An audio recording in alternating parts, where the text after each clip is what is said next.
This is approval of the minutes. I would entertain a motion to approve those by the committee when you are ready. So moved. Second. Moved and seconded. Any other discussion? All in favor say aye. Aye. Opposed? Motion carries. Item number 1 is approval of flex maintenance agreement with Motorola. Welcome, Jason. Yes, sir. This is just a refresh of our agreement that we've had for 20-plus years. CA requested that we sign a more current one with the reviewed terms. It's the same dollar amount roughly that it's been in the past. What questions do we have? What all does it cover? This is for the CAD public safety system for fire, police, dispatch. CAD. Generally, I think it's computer-aided design. What- Yes, there we go. Dispatch. It's for the dispatch. Okay. All right, so this is the communications network that does that. Yes. Okay. Computer system. What kind of escalation, if any, did we get on the contract renewal? What kind of escalation, if any, did we get on the contract renewal? I believe that the terms were very, very close to what they were before. I don't remember exactly. I think this is one of those things that it's going to cost us the same. We've been kind of operating outside of a contract for a while that we're just cleaning up.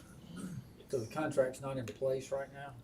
It's merely more that we were just on a year-to-year term, continuous payment term, and this is putting us under an active contract. I think so. Sarah in my office has dealt with that contract. I can get you more information, but my understanding is So it's basically be- a house cleaning. Beyond a year this time, or I Still believe it was year-to-year? I think it was a 5-year. So is it budgeted? And yes, sir. It is, for the amount being asked for? Yes, sir. Okay. No problem with it. Any other discussion? Entertain a motion to So approve. moved. Second. Moved and seconded. All in favor say aye. Aye. Opposed? Motion carries. Item number 2, authorization to enter into a professional services contract for task order directive number 3 with Jacobs Engineering for the Ed Love Raw Water Pump Station Improvement Project, total not to exceed $815,300. Welcome, Kimberly. Hello, how are y'all? hey, Good. Kimberly, So this is, what you said is Task Order Directive 3. When we did the engineering for this project, we didn't include the services during construction because we want to make sure that everything came in under bid and all that, or under budget and all that before we awarded the contract because it is such a large project. So this is for the services during construction, so it'll be the duration of the construction phase plus project closeout. I believe the total contract amount on 775 days on this one, and so the amount is $815,300. And the length of the contract time is due to the procurement of all the equipment for the raw water pump station project. And it is funded with the. Bond proceeds, right? Okay. And what is the, on this particular project, when is it gonna get started, do you think? Well, so the equipment procurement will take over a year. So so the next item is to award the recommendation to award To the move bid for forward with that? construction. Yes, sir, but, so we're still probably A year. 14 months out before Wow. you actually see physical construction on the ground. Oh, wow. Mhm. Okay. What questions? So go ahead. Well, so the 14 months from this date that we approve it, right? From the date that we sign from the date that we issue the notice to proceed to the contractor. So it'll be after all the contract documents are complete and all that, and then we'll issue a notice to award for them, and they can start with material submittals and all that and start trying to procure the equipment at that point.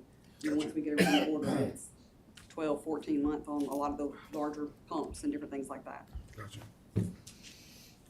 So I'll reveal my ignorance. What are the biggies that fall under construction phase services? So it'd be the engineering inspection that happens every day, all day long, or not, it's not the whole time, but during the construction of the project, it's making sure that all the submittals are approved, making sure that all the punch list items, the plans are followed correctly, that everything works, that all the invoices and quantities and all that are kept up to date, that we stay within budget, all those different items. Are they involved in the selection of the construction provider? Yes, sir. So we did, we pre-qualified bidders for this one, so we advertised it just like you would have bid. And that was included in the TOD too, though. And so, but we, basically contractors had to submit different certifications, requirements, different things. and then we evaluated it as a team, and so out of that, we came out, there were only 2 that submitted qualifications, and both of them bid. And so they were, reviewed all of those things, made the recommendations and all that. They, Jacobs Engineering, yes, sir. and is the 815 within the bounds of what we thought we were gonna be into? Yes, sir. I'm good. So move. Second. Moved and seconded, all in favor say aye. Aye. Opposed, motion carries. Item number 3 is authorization to award Ed Love Raw Water Pump Station Improvements Project to Mark Johnson Construction. Total is $18.499 million. Kimberly? So we received bids on this project on June 28th, and so we were within our 60-day award window, which I'm so excited about on that one. But so our original, or not original estimate, but the estimate a couple months prior to bid was 18 million. So we are very close to what we had budgeted or thought we were gonna, not the budget, but what we thought the bid was gonna be. And so again, this was with Mark Johnson Construction, and this will be funded in the bond as well. Mark Johnson does a lot of plant work for us, so we're real comfortable with this contractor as well. And where are they on that? Tuscaloosa. What were our previous thoughts of cost? 18. We were right at Oh, right at 18 million, 18, right? yes, sir. Questions? I don't have any. So Big number. entertain a Motion. motion to approve. Second. Moved and seconded, all in favor say aye. Aye. Opposed, motion carries. Item number 4 is authorization for the mayor to execute an amended right-of-way agreement with Aldot for Watermelon Road widening project from Snows Mill Avenue to US 82. Mike, welcome. Yes, sir. This is an amendment that we've got from Aldot. Supersedes the agreement that was signed in May of 2012. Just a revision to the agreement.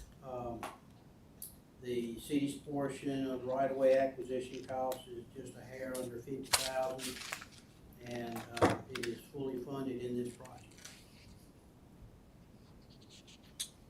And that, Mike, that is from Snows Mill Yes, sir. in Northport all the way to the intersection. Yes. So that affects the what's in front of High Forest and Heritage Hills, that whole area right there, right? That is correct, yes, sir. Okay. Questions? So move. Second. Moved and seconded, all in favor say aye. Aye. Opposed, motion carries. Item number 5 is approval. Minor Works public contract with Civil Works for sanitary sewer point repair, 6th Street, east of 23rd Avenue. Total is $46,675. Mike? Yes, sir, we're asking authorization to proceed with the minor works contract with Civil Works Construction LLC. This is a defective segment of pipe that was discovered in a video, roughly 20 feet from one of our manholes. This will be an excavation of about 13-foot depth and repair the pipe, backfill, paving, so on and so forth. So Mike, 6th Street slightly east of 23rd, 6 is that one? If you take the front of Almite Hotel and then you go east beyond 23rd, it's gonna be just beyond that intersection. Just on the corner of our property, Yes, sir. between us and the parking. That's right. There. Yes, sir. Okay. Funding source for the work will be water and sewer operating fund, so y'all have operating, It's a special project. So if they change that, it's actually gonna be out of the special project. okay, but you have the money there. Money's there. Yes, sir. Motion. Second. Moved and seconded, all in favor say aye. Aye. Opposed? Motion carries. Item number 6, authorization of resolution consenting to the assignment of all contracts between City of Tuscaloosa and Burke Klein Peter Thompson Engineering. Wendy, welcome. So Bert Peters, City of Tuscaloosa's office has been acquired by Thompson Engineering. And this is just approval to go ahead and transfer their contract to Thompson Engineering. We currently have 3 contracts with BKI. They are McRide's Ferry, LKJ Warner, and Mercedes Horseman. Ballpark, what's the total value of those contracts? Are we talking Near 1 million, 200. 15 million, Near 200, I would imagine. near 200 million? 20 MLK, which is 65 to 200 70. million. Right Oh, you're there. talking about 65 to Total 70. contract. Mercedes Force Main's 18. Yeah, no, that's construction cost. I was going construction, so. Yeah, that's not the actual, I hope we're not paying them that. No. They do. but I can get you those Just, numbers, I don't just give me a have them. ballpark. I don't know if we're talking 1 million or 50. Probably 3 million, Somewhere. maybe around 3 million, or. The IRS is watching. Chump We can get you those Oh, yeah, I numbers. can get you I- the value. I don't need the details. I just wanted some sense of magnitude of what we're dealing with here. Mr. Busby, I use somewhere between 7 to 10% as a rough. Of the construction piece. Yeah. All right. Other questions? So we're spending a lot of money here. Entertain a motion. So moved. Second. Moved and seconded. All in favor say aye. Aye. Opposed? Motion carries. Item number 7, take a deep breath here, is authorization to begin negotiating scope of work and professional fees for the design phase services for the Saban Center Tuscaloosa Event Center project with Davis Architects, Steinberg Hart Architects for the architectural and engineering services, Cambridge 7 Associates and Ellis Architects, I knew I'd screw that up, Exhibit Design Services, Lord Cultural Services, Museum Planner Services, and Theater Projects / Keene Independent Research for theater planning and acoustic services. Is that acoustician?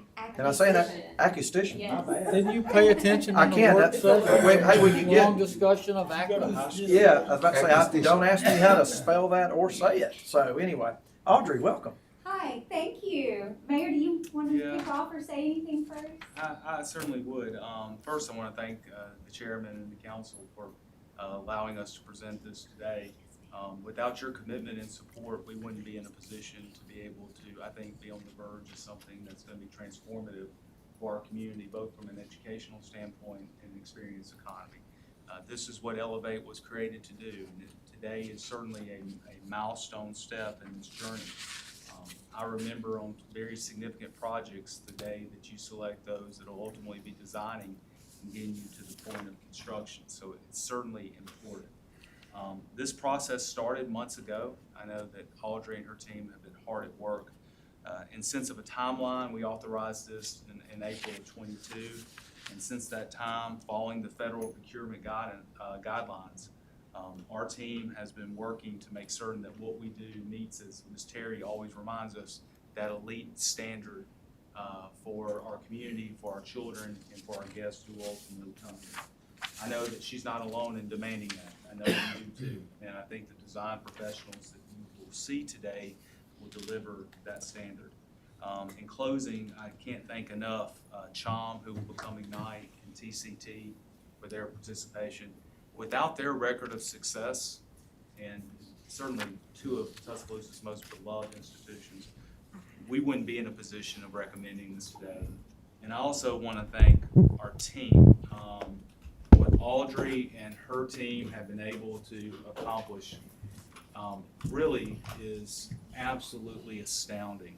And I will end with this. Last Wednesday, I think it was last Wednesday, maybe last Tuesday or Wednesday, around this table, we met with STEM teachers from the Tuscaloosa City Schools, talking about how our curriculum needs to match what is in the within the Saban Center in terms of the exhibits. Beyond the energy is that they stayed afterwards to keep working, because they understand the benefit to the 10,000 plus children in our own school system, and certainly the benefit it can bring to West Alabama. This is exciting.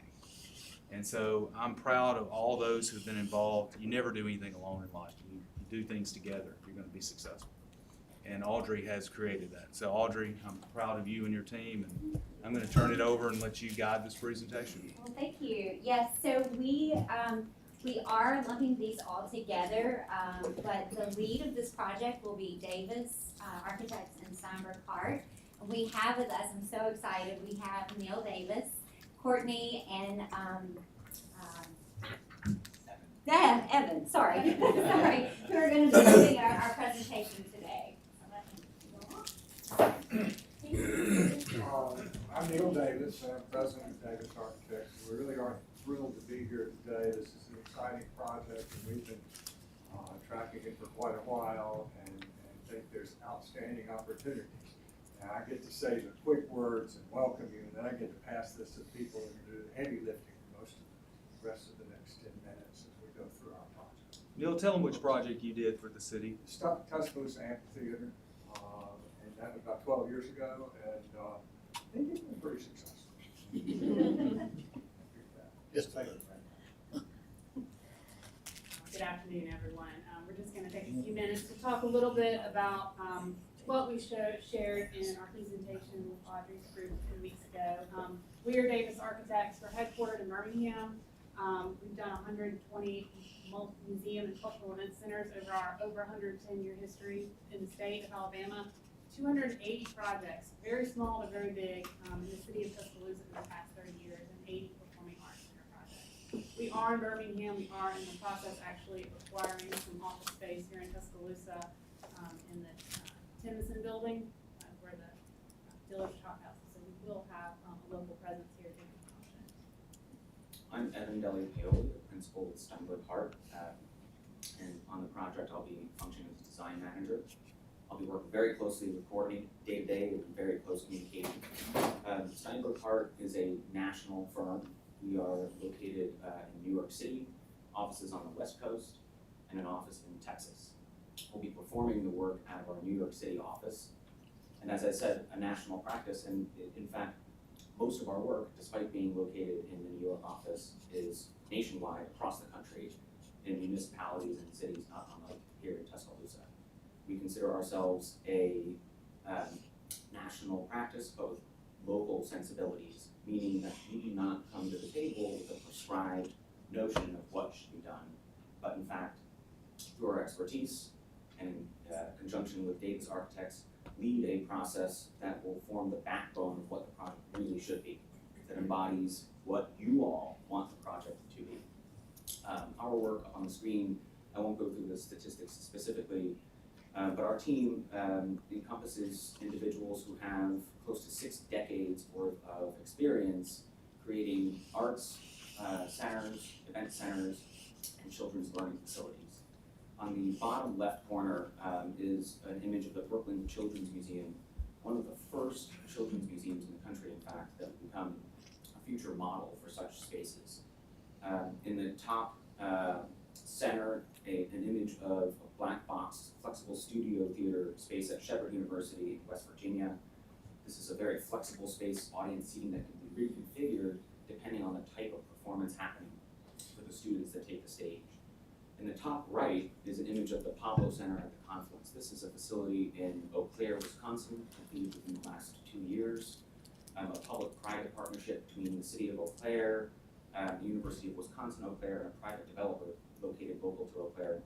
In fact, a facility that encompasses event center spaces and spaces similar to what will occur in the Staten Center. That facility, in fact, generated more revenue in the green during its first year of operation, very surprisingly to the project stakeholders. In the bottom, towards the right, the Imaginon Center. This is a facility in Charlotte, North Carolina, a partnership between Mecklenburg County, between the Charlotte Children's Theater, between the Charlotte-Mecklenburg library system to create a building that would encompass the Children's Theater, the Children's Museum, and the library all under one roof for the first time in Charlotte. And so we bring that expertise to the team for this project, but of course the team is not just our 2 entities here. We're made up of a large variety of consultant team members that bring a different expertise to the project that will be required for a project of this type and complexity. All right, so as we were putting this team together and having Steinberg Hart on board, we felt like we really needed a mix of national expertise and local expertise. You can see on the left kind of the general organization working with Audrey through Volkert and the projects group, and then the Steinberg Hart Davis team. This is just the initial team. As the project gets underway, people will be added. We know that, as Audrey mentioned, exhibit designer, museum planner, theater planner, and acoustic designer will be a huge part of this project, and whether they're under our agreement or not, they would be an integral part of the team because those things are so important for the success of the project. But looking at the consultants teams, we have a mix of local and national firms. So at the local level, Duncan Coker would act as our civil engineer, and Jenny and Jason are both here today representing them. We have enjoyed a long relationship working with these guys. We know they'll do a great job on the project. We also have Keith Owens here from MBA. MBA is a structural engineer in Birmingham. We two have been working with Keith for decades. I think they'll do a great job on this project. Johnson and Company is a local landscape architect who would also be on the project. Looking at a more national level, MEP, mechanical, electrical, plumbing, as they work with theater, museum planners, it is really critical to have a lot of expertise in these project types. And so we partnered up with Branch Pattern. One of their engineers was actually at our interview, but they've been working with Evan and Steinberg Park for many years. They bring a great deal of knowledge to this type of project. So they would act in that function on this team. And then we have a food service designer out of Nebraska, and Essential Light, also a partner for many years with Steinberg Park. So we feel like this is a good mix of local expertise, local participation, and then the national expertise needed to execute the project. I'll preface the next few slides to say that the diagrams you'll see on the left-hand side of the slide are just that. They're only diagrams. While they're computer generated and look much more fine line, they're in fact nothing more than diagrams to start the conversation and get a way of talking about all of this. They're not designs to be taken verbatim. Obviously, the Discovery Center is one anchor of the overall facility, and within that, the Children's Hands-On Museum. For spaces for young people, they have a particular set of requirements that need to be designed to. They need to be the right scale and size. Building functions and exhibits need to be within reach and at the correct eye level for their intended users. Not only that, but parts of the building also need to be thought about for how spaces are moved through. Being an exhibit space, how one progresses through, sequence of the exhibit is very important. On the bottom left of the photographs, again, is an image of the Brooklyn Children's Museum. A main spine or circulation tunnel seen here connects many of the exhibit spaces throughout the facility, but it itself is utilized as exhibit space. And here, as an interactive water exhibit for children moving on, not only through the tunnel, but to various parts of the space. At the bottom right, in Imaginon in Charlotte, the exhibit spaces are organized around a main curving ramp that connects multiple levels of the building. And again, it itself incorporating exhibit space along that journey, along that ramp. And so this is one component that can be thought about when incorporating the exhibit design into the overall facility. We imagine that the Children Hands-On Museum could be something similar, could be on multiple levels, that has a progression to it about how you move through the building. The two diagrams in orange on the left illustrate that there could be, in fact, a main exhibit floor and perhaps one or two mezzanine or balcony levels of exhibit space above that. Visually connected, but very clear about how one would progress through the space. In the top right are two images of the Children's Museum of Eau Claire, a project that we're working on currently under construction in Eau Claire, Wisconsin. At the left photograph, a concept rendering. At the right, an in-progress construction photo maybe a month ago. You'll note the structure of the building shown here is very different and unique. Here, we're actually using whole trees, meaning the whole trunk of the tree, as the columns, the beams, the truss work in the facility. By using local resources, local Wisconsin wood, the structure of the building in fact becomes another teaching opportunity and learning opportunity in the facility. The other anchor of the Discovery Center obviously is the Tuscaloosa Children's Theater, and it's very important in performance spaces for young people to make sure that they're designed to allow and instill confidence in the young performers taking the stage, probably the most paramount of all. The top two diagrams in pink illustrate that this could be a room that's flexible in nature, that changes its audience and seating configuration depending on the type of performance. The left diagram illustrating audience seating on two sides of a performance area. The right diagram, more frontal proscenium style arrangement to the stage. At the right-hand photograph at the top, an interior shot of the Children's Theater at Imaginon in Charlotte. Here, flexible seating is set up in a thrust format on 3 sides of the stage with a circular sidewalk that incorporates the technology in the room, needing to allow the room to adapt to different performance types for the students and children taking the stage. Performance rooms do not only need to be darkened for formal performance, but could allow natural light to come into the space. And so the 3 photographs on the right-hand side illustrate that there is the possibility to introduce natural light in the room that's used for rehearsal.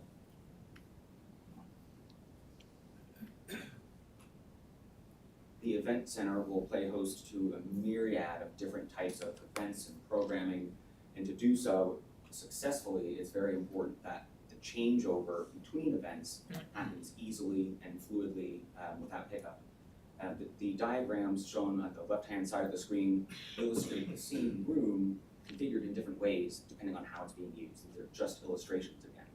The bottom left-hand corner shows the room set up in a banquet-style format for 1,000 guests roughly. Just to the right of that, the same room reconfigured for a performance presentation. To the top of that, the floor being reconfigured for an exposition with displays and booths of various types. And to the top left corner, the room being sectioned off into varying size separate spaces from that original floor. We know that the success in the way that it can do this is really by the robustness of the walls that separate the spaces. The bottom right-hand diagram is one of a current project we're working on at the University of Central Florida. It's a 300-foot by 100-foot wide sound stage that uses double-skinned acoustical walls to separate the length of the space into 3 separate performance areas to allow this type of dynamic programming to happen concurrently and not be worried about what's happening in the spaces adjacent to that. And at the top, a couple images, one of the Pablo Center at the left and a flexible event space in Wisconsin, and at the right, a donor banquet flexible event room at George Mason University. Of course, the lobby space is connecting all of these spaces in the overall facility, but shouldn't just be thought as a pass-through, but can be thought as a destination. That there can be additional programming brought into the lobby space. As Neil will talk about in a moment, the site is sloped and has a good gradient to it, and so we imagine that the lobby, the connective tissue between these spaces, could in fact be multi-level, connecting all of these areas. The top diagram illustrates something like that. The images at the right show other related projects, the Pablo Center at the top left, where we've connected multiple levels in the building. And at the bottom, 2 images that lobby spaces can play host to other events as well, and can serve as rentable space to host events like weddings.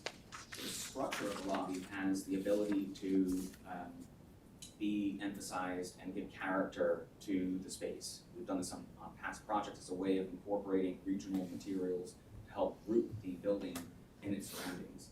On the top right image is the lobby of a performing arts center in Alaska, where we used glued laminated timber for the primary structure of the lobby space. And this could be expressed in a way to give character to that lobby space. But again, things that we'll all explore once we get underway in the process. Just as the interior spaces are equally important, the exterior spaces are important to think about in a facility of this type, and would help augment any offerings and recreational possibilities at the Riverwalk Park as well. At the Pablo Center, the bottom right image, within the exterior plaza, a fountain system allows a recreation area for young children in only 2 inches of water, so a safe splash recreation area. Something similar could happen, or other possibilities to help animate the exterior areas of the building. Down at the lower left, an idea of what this could do, perhaps some notion of exterior covered area would allow for other possibilities within the children's recreation area. There are also possibilities within the exterior spaces to allow for adult programming and lounge and recreation areas as well, as shown in the top images. So we've talked a lot about the building, but we also want to focus on the process of getting there.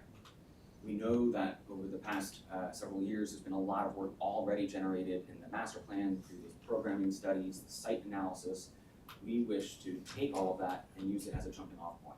We don't want to reinvent the wheel. We want to use that as a springboard as we get into our process here. Really to help format what would be a 90-day pre-design phase. This would be a way of reconfirming the work that's already been done and allowing opportunity to introduce new possibilities if they were arisen to the overall group. We would organize these 90 days in a 3-workshop fashion, 1 per month. These would be multi-day events when we come to Tuscaloosa in person, meet with various stakeholders, the steering committee, to seek information at various points of the way. Ideally speaking, we would, once underway, try to schedule the first workshop as soon as we can. Because as you can see here on the screen, we've organized that to say this really is this discovery and visioning session of those 3 workshops. Means that we would meet with the steering committee, we would develop what's called guiding principles for the project, the overall goals and aspiration and mission that are a living document that are evolved and used as a tool as we continue on in our process. We would reconfirm the program. We would start initial talks with you about budget so that we can plan for that for the remainder of the pre-design process. We would want to meet with each of the stakeholder constituents. We've talked with some of these folks at our interview and today, but we want to discuss further with them and visit their actual current facilities to understand how they operate, challenges that they go through on a day-to-day basis as we begin that discovery process in Workshop 1. Workshop 2 is really a refinement of everything that we've started in Workshop 1. We'll come back with a better assessment of the guiding principles to review with you. We'll have a better idea of a confirmed program that we can again go through and confirm that we're on track for planning for the right types of spaces.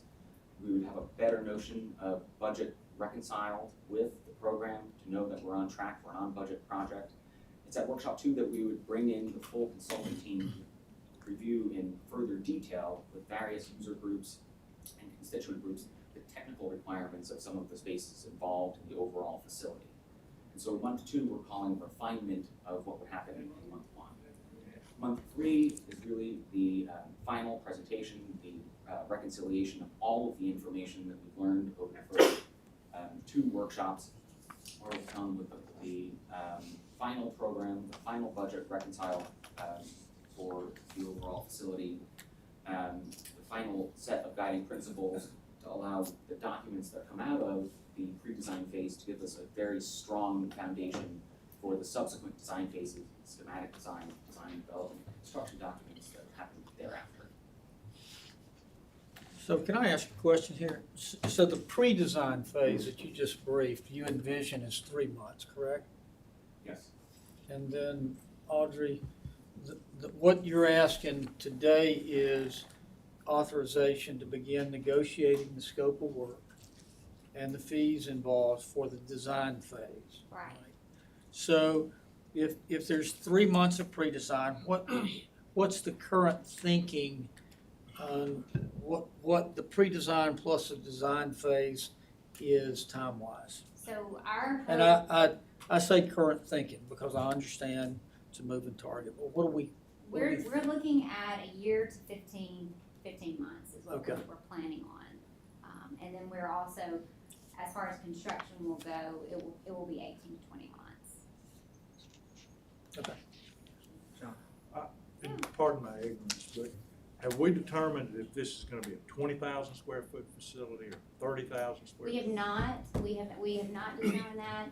At this point, we've been designing towards a 20,000 square foot open space, but with plans for expansion. But the plan will be to work with the architects and make sure that we are vetting that through the design process and checking prices to see where we So are. if, we wouldn't have to scrap all this if we determined 2 months from now we wanted 30,000 square feet? No, Okay. So with regard to what's on the agenda today, with regard to that authorization to begin negotiating scope of work and the professional fees, when would you expect the team to come back to us and say, okay, we've sat down with all the various service providers involved and negotiated and been back and forth, and we beat that up, and here's what we're asking you to approve? What, is that a week, a month, As 6 soon months? as we can all come to terms, we will be right back here. I would love for us to be back here at the end of the month, if that was possible. So 2 weeks, maybe 3 at the most to negotiate with them and get back here, is what we're looking at. And then that'll be brought back to us for an agreement, right? Is one of the things that was mentioned, though, the money that we have already spent on conceptual things of initial design, all of that, that all gets reviewed, you said, in the beginning, and it may be that a lot of that is okay, and a lot of it, some of it may be replaced for something better or whatever, correct? That's the process Right, you go and through. The background for all of that, we assume is still valid. So, yes, I mean, the work that has been done, most if not all of it will be captured in our effort. That's really what this first 3 months is trying to do. Because I know conceptually, we've already seen, and I know that can change, that's why it's called conceptual, but we kind of have seen what these buildings should look like, but y'all will take that and then decide if that's the best, or we may want to change certain things, right? And it's more driven by verifying the program and the Yeah. size of the spaces and things Fair. like that, because those are integral to creating that shape. But we'll be able to use all of that work, Sure. for sure. Matthew? Thank you, Mr. Chair. You spoke of local and national presence. What is the involvement of minority participation in this engagement? Let me go back to you. So we do have, minority participation. Branch Pattern, who's a mechanical, engineer, is an MBE firm. Light, I'm so sorry, right here. Essential Light is a woman in a business, and then, MBA Engineers is also an MBE firm. So, 3 different organizations. Gotcha. Thank you.